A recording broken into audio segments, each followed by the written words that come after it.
Today I'm going to share with you some things that help me to draw closer to God in just a few minutes a day.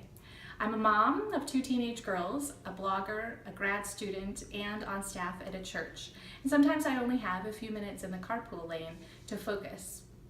Rather than scroll through my phone, I keep this basket with a few handy things inside to help me through the day. So the basket that I have is from the Blessing Basket Project, and it's fair trade. I purchased it locally, and what I really like about it is that it's beautiful and great to hold in my hand, and it comes with a story of the person who created it. You can use any container though. And then I also have this tablecloth that was my grandmother's, and I use this if I'm sitting on the grass or in the sand at the beach. It's just a great thing to have in there and get outside for a little bit during the day.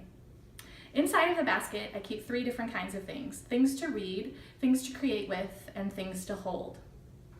For things to read, my very favorite thing for this year is called a Disciples Journal.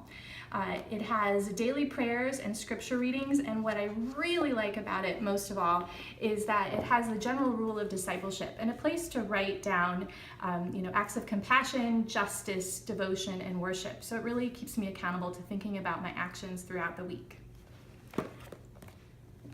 I also keep a new Bible this year. This is the Children's Defense Fund Bible. The reason I purchased it is because it has a concordance for child advocates. So if you are a person who advocates for children, I highly recommend this Bible. It's great. And then sometimes I don't have very much time to read it all, and I find books of poetry and blessing and prayer to be great because in a few short lines you can get a lot of meaning and things to reflect on. Mary Oliver, Carrie Newcomer, and Jan Richardson are some of my favorite writers to keep with me as I travel throughout the day. The second group of things that I keep are things to create. I always keep a journal and a pen. I like to keep some watercolors and watercolor pencils. Whenever you put pen or brush to paper, you just engage in that creative act.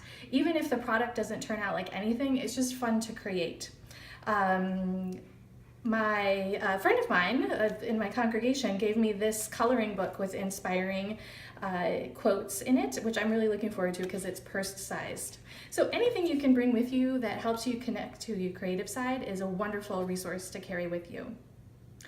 And then lastly, I want to note that you don't need any tools to draw closer to God in prayer at all. You just need yourself and God.